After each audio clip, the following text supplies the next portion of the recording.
ये द्वंद्व कहां तक पाला जाए, ये द्वंद्व कहां तक पाला जाए, ये युद्ध कहां तक टाला जाए। तू भी है राणा का वंशज, फेंक जहां तक भाला जाए। तू भी है राणा का वंशज, फेंक जहां तक भाला जाए। गुड मॉर्निंग, नमस्कार, स्वागत है आप सभी का, आप सभी के अपने प्यारे ऑनलाइन चैनल बेसिक शिक्षा में। उम्मीद है कि आप बढ़िया होंगे, मस्त होंगे और आप अपनी लाइफ को अच्छे और एक स्मूथ तरीके से जी रहे होंगे। तो आज मैं आप लोगों को कंप्लीट बीए के बारे में बताने जा रहा हूं। तो वीडियो थोड़ा लंबा होगा, इसलिए जिस तरह से ये एग्जाम आपके लिए डिमांड करता है कि आपको पेशेंस के साथ तैयारी करनी है, ठीक उसी तरह आपको पेशेंस के साथ इस वीडियो को देखना है, क्योंकि ये वीडियो हो सकता है आपके लिए लाइफ चेंजिंग हो। क्योंकि इसमें मैं कंप्लीट सिलेबस, रिक्वायरमेंट्स, स्ट्रैटेजी, सारी चीजों के बारे में बात करूंगा कि कैसे डिफरेंट यूनिवर्सिटीज का सिलेबस अलग अलग हो जाता है, उसके रिक्वायरमेंट्स अलग अलग हो जाते हैं। डिफरेंट बीएचयू को क्या चाहिए, डीयू को क्या चाहिए, डिफरेंट यूनिवर्सिटीज के क्या क्या रिक्वायरमेंट्स हैं, ठीक है। आपके लिए पॉसिबल बेस्ट कॉम्बिनेशन क्या होगा, आप किस तरह से आगे बढ़ेंगे, क्या की फीचर्स होंगे, ठीक है। सारी चीजों को हम लोग टारगेट करेंगे धीरे धीरे, हौले हौले। तो लास्ट तक आप बने रहिए, क्योंकि ये जो वीडियो है आपके लिए बहुत ही ज्यादा यूजफुल होने जा रहा है, ठीक है। और आपको जैसा कि पता है कि ये जो रणक्षेत्र है, कुरुक्षेत्र है, वो तैयार है। तो अपने अपने हथियार को धार लगा लीजिए और चलिए इस कुरुक्षेत्र में लड़ने के लिए और विजय प्राप्त करने के लिए, और हम आपके साथ हर जगह डटे हुए रहेंगे। तो जैसा कि मैंने आपको बताया कि ये वीडियो जो है एक कंप्लीट बीए स्ट्रैटेजी वीडियो रहेगी कि ह्यूमैनिटीज डोमेन, ह्यूमैनिटीज बेसिकली में आपको किस तरह से अपने आप को आगे लेकर के चलना होगा, ठीक है। तो सबसे पहले हम लोग जानते हैं एग्जाम के बारे में, ठीक है, कि एग्जाम क्या है, कैसे होता है। तो बेसिक सारी चीजें आप लोगों को पता ही होगी कि एग्जाम को अगर हम लोग देखें तो इसको दो बॉडीज में हम लोग बांट सकते हैं। कैसे सर दो बॉडीज में बांट सकते हैं? देखो, एग्जाम कंडक्ट एक अलग बॉडी कराती है और एडमिशन कोई और लेता है। क्या बात हुआ? ये तो वही बात हुई कि सर बेगाना की शादी में अब्दुल्ला दीवाना। जी हां, एनटीए जो है इसका काम है कि बस ये एग्जाम लेगा। ये क्या है कि एग्जाम कंडक्टिंग बॉडी है। इसका काम है भैया मैं एग्जाम लूंगा, ठीक है। मैंने एक लिमिटेशन फिक्स कर दिया है कि आप मैक्सिमम 6 सब्जेक्ट दे सकते हैं, उस बेसिस पे मेरा काम है एग्जाम लेना, मैं एग्जाम लूंगा। बाकी जितनी यूनिवर्सिटीज हैं, सेंट्रल हो, स्टेट हो, प्राइवेट हो, मुझे फर्क नहीं पड़ता। अब वो डिसाइड करेंगी कि उनके रिक्वायरमेंट्स क्या होंगे, ठीक है। वो किस हिसाब से इस 6 सब्जेक्ट्स में जो आपने चूज किया है उसमें से आप किस जो है यूनिवर्सिटी के लिए एलिजिबल हैं, वो यूनिवर्सिटी डिसाइड करेगी और आपके कॉम्बिनेशन डिसाइड करेंगे, ठीक है। तो सोचिए कितना पेचीदा ये एग्जाम है। तो इसके लिए आपको पेशेंस के साथ रहना होगा, ठीक। तो आगे बढ़ते हैं। सबसे पहले पैटर्न को समझिए क्या है। पैटर्न बहुत ही सिंपल है, क्योंकि अभी तक आप लोग फॉर्म भी भर चुके होंगे, आप लोग अपनी तैयारी भी लगभग स्टार्ट कर चुके होंगे। तो इसमें मैं बताता हूं कि क्या है। 5 मार्क्स कैरी करता है, +5 रहेगा अगर आपने करेक्ट दिया तो। रॉन्ग आंसर के लिए -1 निगेटिव मार्किंग रहेगा। अटेम्प्ट नहीं करेंगे तो वो 0 रहेगा। फिर दूसरा सबसे इंपॉर्टेंट क्वेश्चन आता है, इस साल जो चेंजेस आया, मोड ऑफ एग्जामिनेशन। देखिए एक चीज बहुत ही क्लियर है, क्योंकि उसके हिसाब से कहना था कि अगर जो है बहुत मैक्सिमम नंबर ऑफ स्टूडेंट्स ने किसी फॉर्म को भरा है तो हम उसको हाइब्रिड मोड में करा सकते हैं। और आपको पता है कि बीए में क्या होता है, कैंडिडेट्स के जो स्ट्रक्चर होता है या फिर उनके नंबर्स जो होते हैं वो मैक्सिमम होते हैं। इसलिए आपको कहते हैं श्योर शॉट ही रहिए लगभग कि ये जो मोड होगा वो क्या होगा, वो हाइब्रिड मोड ही एग्जामिनेशन होगा।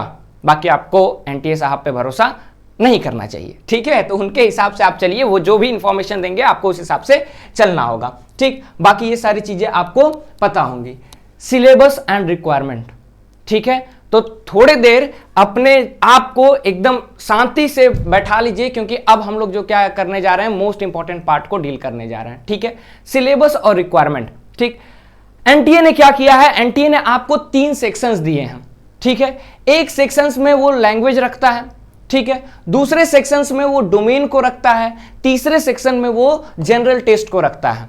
सर लैंग्वेज में क्या है? लैंग्वेज में आप हिंदी, इंग्लिश, जो भी लैंग्वेज है जो आप एक एग्जाम में बैठने के लिए तैयार हैं कि मैं इस लैंग्वेज के साथ कंफर्टेबल हूं, मैं इस लैंग्वेज का एग्जाम दूंगा, ठीक है, वो आप चूज कर सकते हैं। कैसे चूज करना है अभी हम लोग उस पे आते हैं। डोमेन में क्या है, डोमेन में physics, chemistry, political science, economics, geography, sociology सारी चीजें आती हैं। और जनरल टेस्ट में क्या है, जनरल टेस्ट में आपका करंट अफेयर आ जाएगा, न्यूमेरिकल एबिलिटी आ जाएगा, जीके जीएस आएगा, और विद इन जीके जीएस क्या आ जाता है, history, political science, history, polity and geography आ जाता है। ठीक है, तो बहुत सारी चीजें होती हैं और अभी आपके होश थोड़े उड़े उड़े लग रहे होंगे। ठीक है, चलिए, तो बेस्ट कॉम्बिनेशन क्या होता है सर, क्या लें, क्या हम 2 डोमेन, एक जनरल टेस्ट या फिर एक लैंग्वेज लेकर के चलें, या फिर सर बस 3 लैंग्वेज ले लेते हैं और जनरल टेस्ट ले लेते हैं? तो ये कॉम्बिनेशन आपके हिसाब से नहीं होगा। सबसे पहले आपको यह देखना होगा कि आपकी ड्रीम यूनिवर्सिटी क्या है, आपकी इच्छा क्या है, क्योंकि आप एग्जाम में दे रहे हैं, आपको पता होना चाहिए कि आपका करियर जो है वो किधर जाएगा। ठीक है, और आपको अपने इंटरेस्ट और ड्रीम यूनिवर्सिटी के रिक्वायरमेंट्स को लेकर के आपको आगे बढ़ना होगा। तो सबसे पहले अपनी यूनिवर्सिटीज के बारे में जानना आपके लिए बहुत ज्यादा जरूरी है। तो ये लिस्ट है जहां पे टॉप यूनिवर्सिटीज क्या क्या रिक्वायरमेंट लेती है, वो आपको जानना बहुत ही ज्यादा जरूरी है। ठीक है, तो चलिए आगे बढ़ते हैं, टॉप यूनिवर्सिटीज के बारे में देखते हैं, इनके एग्जाम पैटर्न्स के बारे में देखते हैं। ठीक है, लेकिन एक बार मैं आप लोगों को अभी बता देना चाहता हूं कि सिलेबस जो है इस साल किसी में चेंजेस नहीं हुए हैं। ठीक है, जो लास्ट ईयर के सिलेबस ही रहे हैं वो ऑलमोस्ट कट कॉपी पेस्ट यहां पे रहा है।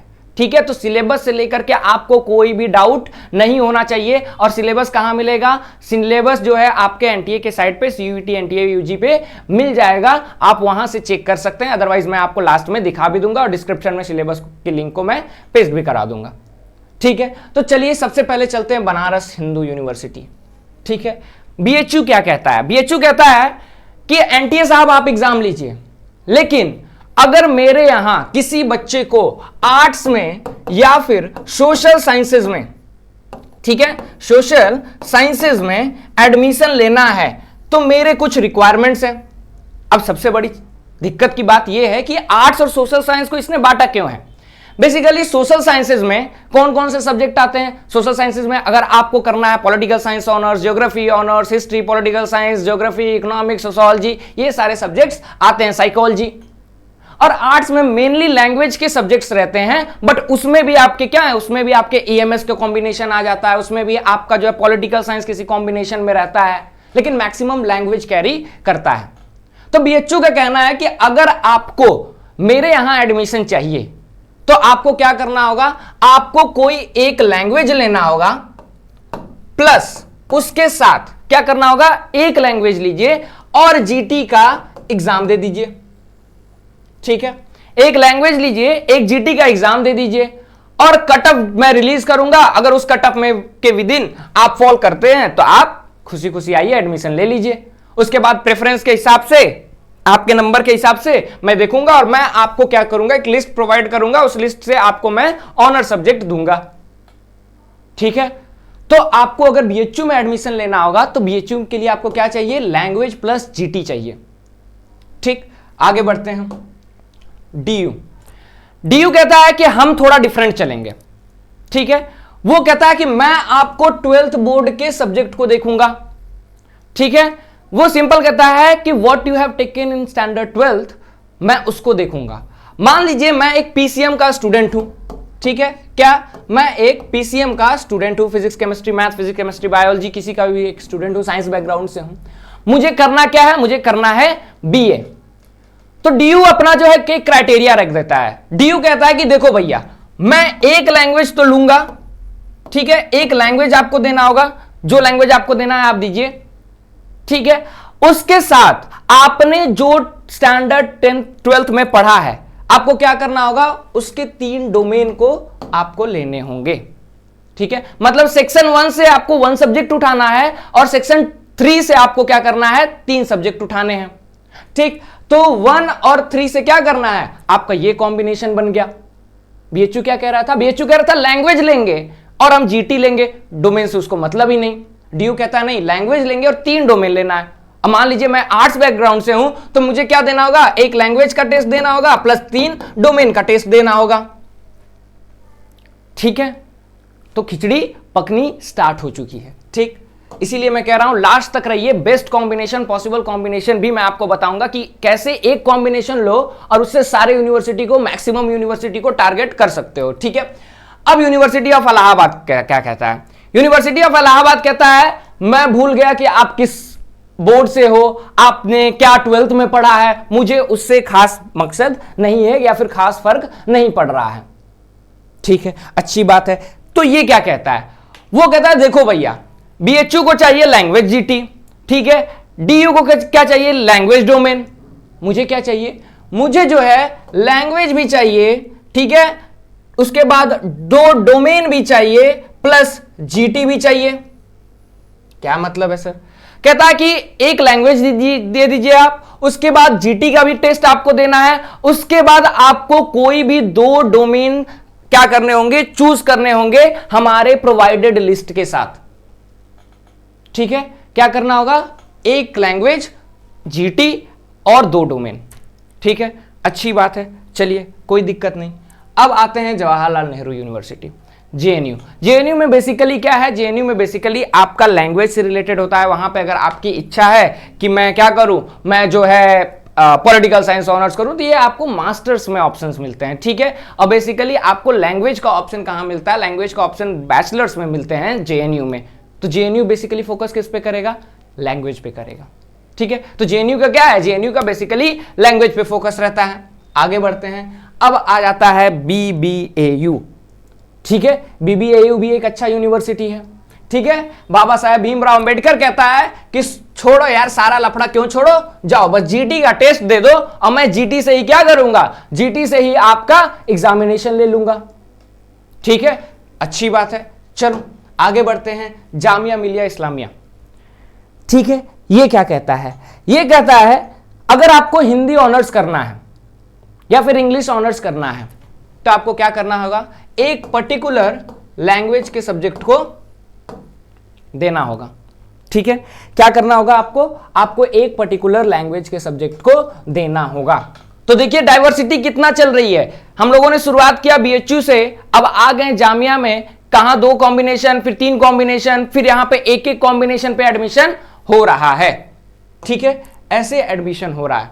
तो क्वेश्चन उठता है सर बेस्ट कॉम्बिनेशन क्या होगा?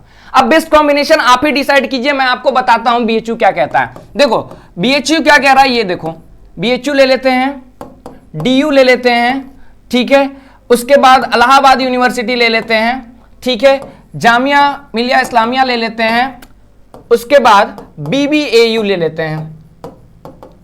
ये 3 यूनिवर्सिटी हम लोग, 4-5 यूनिवर्सिटी हम लोग ले रहे हैं। बीएचयू कह रहा है कि अगर आपको मेरे यहां एडमिशन लेना है तो आपको क्या करना होगा? आपको जो है एक लैंग्वेज प्लस जीटी देना होगा। डीयू कहता है कि अगर मेरे यहां लेना है तो आपको लैंग्वेज देना है प्लस 3 डोमेन देना है, इन कंडीशन विथ, ये जो 3 डोमेन होंगे वो आपके 12th बोर्ड वाले होंगे।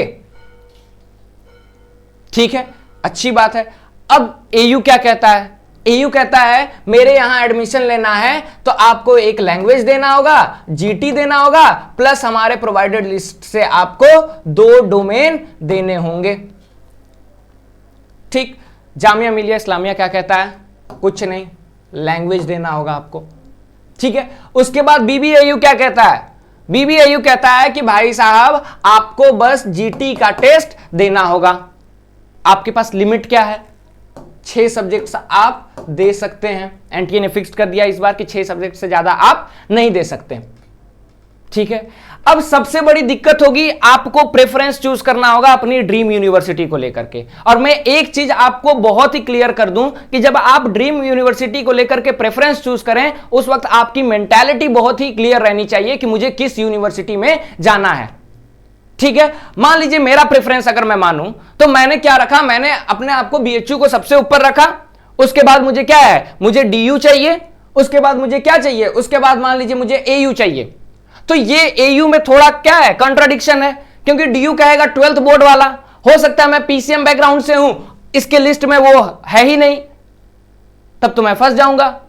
इसकी लिस्ट में पीसीएम का ऑप्शन है ही नहीं डोमेन में, तो मैं डोमेन चूज ही नहीं कर पाऊंगा, इसके लिए एलिजिबल नहीं हो पाऊंगा। तो डीयू और एयू को अगर आप टारगेट कर रहे हैं तो बहुत ही श्योर शॉट से टारगेट कीजिएगा। अगर आप साइंस बैकग्राउंड से हैं तो आप अपने प्रेफरेंस के साथ बहुत ही क्लियर रहिएगा, ठीक है। उसके बाद क्या करना है, उसके बाद जो है आपको अगर देखा जाए सारी चीजों में तो एक पॉसिबल कॉम्बिनेशन क्या निकलता है, एक पॉसिबल कॉम्बिनेशन निकलता है कि हम क्या करें, हम एक लैंग्वेज ले लेते हैं, ठीक, क्योंकि लैंग्वेज यहां भी यहां भी यहां भी यहां भी चाहिए। एक लैंग्वेज ले लेते हैं, उसके बाद जीटी ले लेते हैं, ठीक। अगर लैंग्वेज और जीटी जैसे ही हम लोग लेंगे, देखो हमारे कितने यूनिवर्सिटी ऑन टारगेट आ गए। देखो जैसे ही लैंग्वेज और जीटी लिया हमारा ये टारगेट पे आ गया, ठीक है, ये टारगेट पे आ गया, ये टारगेट पे आ गया, ठीक। उसके साथ साथ हम क्या करें, उसके साथ साथ हम लोग 3 डोमेन ले लेते हैं। ये डोमेन वाला क्राइटेरिया वेरी कर सकता है आपके जो है सोच पे, आपकी ड्रीम यूनिवर्सिटी पे, ठीक है। ये कॉम्बिनेशन अगर हम लोग लिए तो टोटल कितने सब्जेक्ट हुए, टोटल 5। आपके पास लिमिटेशन कितना है, 6, आप विद इन द ब्रैकेट आ गए, ठीक है, अच्छी बात है। अब आपने कितने यूनिवर्सिटीज टारगेट कर लिए, आपके अगर ये टॉप यूनिवर्सिटीज हैं तो आपने ऑलमोस्ट सारे यूनिवर्सिटीज को टारगेट कर लिया है। मुबारक हो आपको, आपका पैटर्न पता चल चुका है। और सिलेबस से रिलेटेड चीजों के लिए मैंने आपको बताया था कि जो सिलेबस होगा वो क्या है, वो आपका टोटली लास्ट ईयर का कट कॉपी पेस्ट ही है, ठीक। तो इस हिसाब से क्या करना है, इस हिसाब से आपको आगे बढ़ना होगा। तो चलिए ये तो सबसे बड़ा झमेला खत्म हुआ कि कैसे हमें आगे बढ़ना है।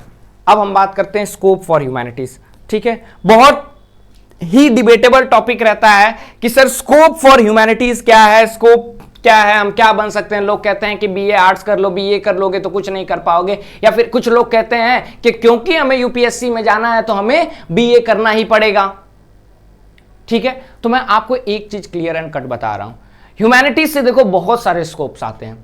सबसे पहले अगर आप ह्यूमैनिटीज बैकग्राउंड से हैं और आपका एम सिविल सर्विसेज है, या तो यूपीएससी है या फिर स्टेट पब्लिक सर्विस कमीशन है, अगर ये दोनों को आप टारगेट कर रहे हैं, मान लीजिए आप यूपी में रह रहे हैं या फिर आप यूपीएससी को भी टारगेट कर रहे हैं कि भी किसी स्टेट पब्लिक सर्विस जैसे यूपीपीएससी, ठीक है, फिर बीपीएससी को भी आप टारगेट कर रहे हैं, तो आपको एक बोनस तो मिलता है।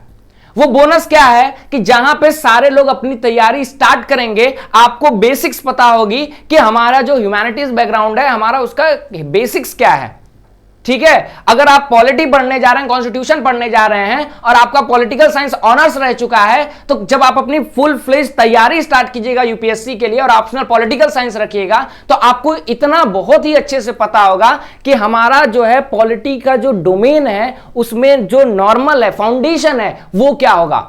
आपको ये नहीं सर्च करना पड़ेगा कि डी जूरे क्या होता है, डी फैक्टो क्या होता है, क्यों, क्योंकि आपने अपने बेस को 3 सालों में मजबूत कर लिया है, ठीक है।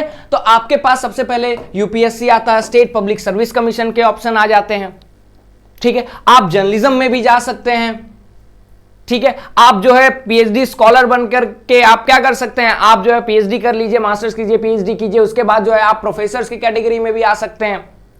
टीचिंग लाइन का एरिया जो है आजकल इसमें भी बहुत ज्यादा स्कोप है, आप उसमें भी आ सकते हैं, because everyone need a happy life, ठीक है, टू लीव।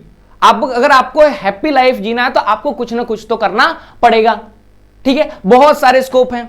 लोग कहते हैं कि कुछ स्कोप्स हैं, अगर आपके मान लीजिए आपको पॉलिटिशियन भी बनना है तो एक एजुकेटेड पॉलिटिशियन का दिमाग एक अलग तरीके से चलता है, that you have to understand, ठीक है। और एक पॉलिटिशियन का भी स्कोप क्या है, आप जैसे अभी प्रशांत किशोर को देख लीजिए, ठीक है। क्या एक तो पॉलिटिकल साइंस के पास उनके पास नॉलेज है, ठीक है, उसके बाद उनको क्या है, उनको पूरी डेप्थ एनालिसिस है कि इंडिया की पॉलिटिक्स किस हिसाब से काम करती है, और उन्होंने स्ट्रैटेजी बनाते हैं वो पॉलिटिक्स की, ठीक है, कि किस हिसाब से क्या करना है, किस हिसाब से हमें चुनाव लड़ना है, क्या करना है, ये सारी चीजें। तो उसमें भी तो आपका इनकम है। आप जो हिस्टोरियंस बन सकते हैं, इकोनॉमिस्ट बन सकते हैं, पॉलिटिकल साइंटिस्ट बन सकते हैं, ठीक है। तो उस फील्ड में आप बहुत ही ज्यादा जा सकते हैं। और भी बहुत चीजें हैं कि आप एमबीए कर लीजिए, एमबीए के बाद जो है बहुत स्कोप खुल जाता है। तो ये जो स्कोप है ना, बहुत ही वास्ट स्कोप है, आपको डिसाइड करना है कि आपको क्या करना है। कोई दूसरा नहीं डिसाइड करेगा कि आपको क्या करना है, आप खुद हैं जो आपको डिसाइड करना है कि आपको क्या करना है। ठीक है, तो इन सारी चीजों को, बातों को ध्यान में रख के आपको चीजों को करना है। और एनटीए हमेशा इसी तरह आपको बोलेगा कि मेरी आंखों में देखो, हमेशा आपको इस प्रिपरेशन में डराएगा। लेकिन एक चीज याद रखिएगा कि पेशेंस कभी खोना नहीं है। अगर आपने पेशेंस खोया इस 40 दिन में, अगर आपने किसी भी दिन पेशेंस खोया और आपने क्या किया, अपने कॉपी किताब को बंद किया और कहा कि अब मुझसे नहीं होगा, उस दिन आप इस गेम को हार जाइएगा। हमेशा प्रोसेस पे बिलीव कीजिए, अपना काम कीजिए और अच्छे से क्या कीजिए, अच्छे से पूरी चीजों को कीजिए। कोई भी डिफिकल्टीज आए, अगर ये 40 दिन आप अपने आप को दे रहे हैं, अपनी लाइफ को दे रहे हैं, मैं एश्योर कर रहा हूं कि किसी भी सेंट्रल यूनिवर्सिटी, स्टेट यूनिवर्सिटी में जा करके आपको जो सुख मिलेगा, जो आपको एक्सपोजर मिलेगा, जो आपकी माइंड डेवलप करेगी, वो कहीं और नहीं हो पाएगा। और अल्टीमेटली आप जो है एक सक्सेसफुल पर्सन बनने के कगार पे, उस पथ पे चल जाएंगे। ठीक है, और आप इसके लिए क्या कर सकते हैं, इसके लिए अगर आपकी इच्छा हो तो आप जो है YouTube पे हमारे वीडियोस हैं सारे सब्जेक्ट्स के, ठीक है, फ्री में अवेलेबल हैं। अगर आप अफोर्ड कर सकते हैं तो आप हमारे क्रैश कोर्सेज को भी जुड़ सकते हैं, ऑनलाइन ऑफलाइन दोनों मोड पे है। ठीक है, बाकी हम लोग YouTube पे फ्री तो आपके साथ हैं ही। ठीक है, तो ये क्या है, ये आपका टोटल एक कंप्लीट वीडियो था। ठीक, तो उम्मीद करता हूं आपको ये वीडियो हेल्पफुल लगा होगा, अच्छा लगा होगा। Thank you so much.